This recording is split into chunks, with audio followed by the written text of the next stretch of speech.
क्यों मनाया जाता है रक्षाबंधन का त्योहार? क्या है इसका महत्व? क्या है रक्षाबंधन की पौराणिक मान्यताएं? भाई बहन के स्नेह से जुड़े राखी के इस पर्व के संबंध में चर्चा करेंगे आज के वीडियो में। देखते रहिए धर्म, विज्ञान और समाज। येन बद्धो बलि राजा दानवेंद्रो महाबलः तेन त्वाम प्रतिबद्ध नामी रक्ष माचल माचलः। इस मंत्र का प्रयोग राखी बांधने में या रक्षा सूत्र बांधने में पुरोहितों या पंडितों द्वारा किया जाता है।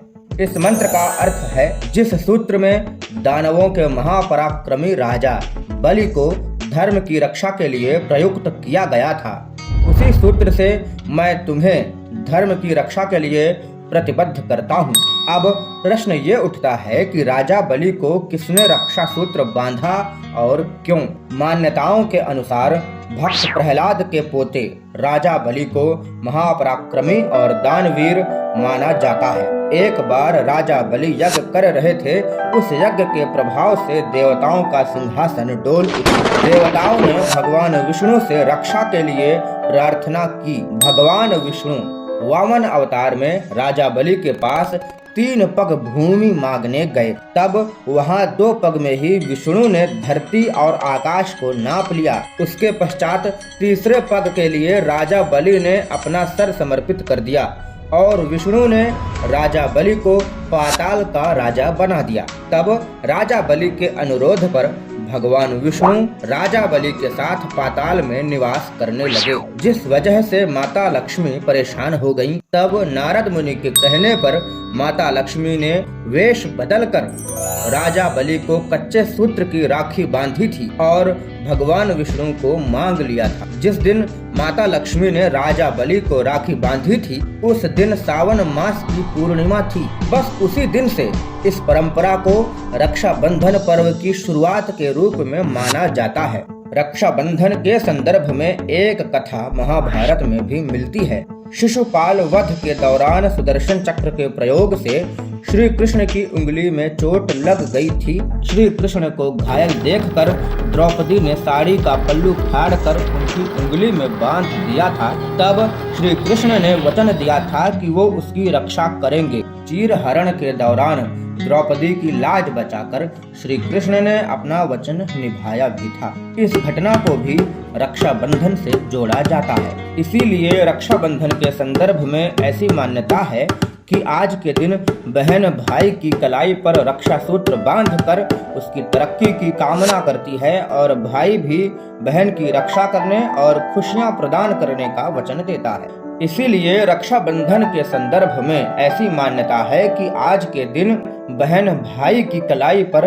रक्षा सूत्र बांधकर उसकी तरक्की की कामना करती है और भाई भी बहन की रक्षा करने और खुशियां प्रदान करने का वचन देता है। रक्षाबंधन के इतिहास में एक प्रसंग अलेक्जेंडर और राजा पुरु के बीच भी है। माना जाता है कि हमेशा विजयी रहने वाला अलेक्जेंडर भारतीय राजा पुरु की प्रखरता से काफी तनाव में था, जिसे देख अलेक्जेंडर की पत्नी को चिंता हुई। उसने राजा पुरु को राखी भेजी। पुरु ने उसे अपनी बहन मान लिया। तब जाकर युद्ध की स्थिति समाप्त हुई। ऐसी ही कई और कहानियां रक्षाबंधन के संदर्भ में प्रचलित हैं। एक बहुत जरूरी बात और, रक्षाबंधन सादगी का, प्यार का त्योहार है, तो इस दिन अनावश्यक दिखावे से बचें। सभी राखियों का सम्मान एक बराबर होता है, चाहे राखी 2 रुपए की हो या 2000 रुपए की।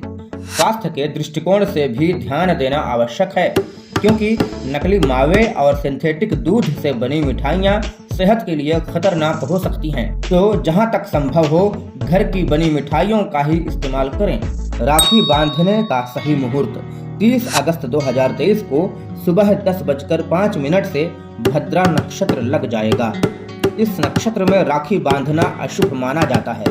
भद्रा नक्षत्र से जुड़ी एक कथा ये भी है कि रावण की बहन शूर्पणखा ने एक बार रावण को भद्रा नक्षत्र के दौरान राखी बांधी थी, जिस वजह से रावण का सत्यानाश हो गया। रात लगभग 9 बजे तक भद्रा नक्षत्र रहेगा। भद्रा नक्षत्र खत्म होने के बाद अगली सुबह लगभग 7 बजे तक राखी बांधना बेहतर होगा। भद्रा नक्षत्र खत्म होने के बाद ही शुभ योग है, यानी कि रात लगभग 9 बजे से सुबह के लगभग 7 बजे तक का समय राखी बांधने के लिए बेहतर है। आइए रक्षाबंधन के वैज्ञानिक पहलू पर नजर डालते हैं। विज्ञान के दृष्टिकोण से देखा जाए तो रक्षाबंधन मनोविज्ञान से जुड़ता है, क्योंकि मानसिक शुभकामनाएं मन को प्रफुल्लित करती हैं। दूसरी बात, कलाई में राखी उसी स्थान पर बांधी जाती है जिस स्थान का इस्तेमाल पुराने समय में नाड़ी वैद्य नाड़ी की जांच करने के लिए करते थे। इस जगह पर राखी बांधने या धागा बांधने से इन नाड़ियों का एक्यूप्रेशर हो जाता है। साथ ही वात, पित्त और कफ को भी संतुलित करने में सहायता मिलती है। आज के वीडियो में इतना ही। जल्द मिलेंगे अगले वीडियो में नए टॉपिक के साथ। तब तक सब्सक्राइब कर लीजिए धर्म, विज्ञान और समाज यूट्यूब चैनल को। नमस्कार।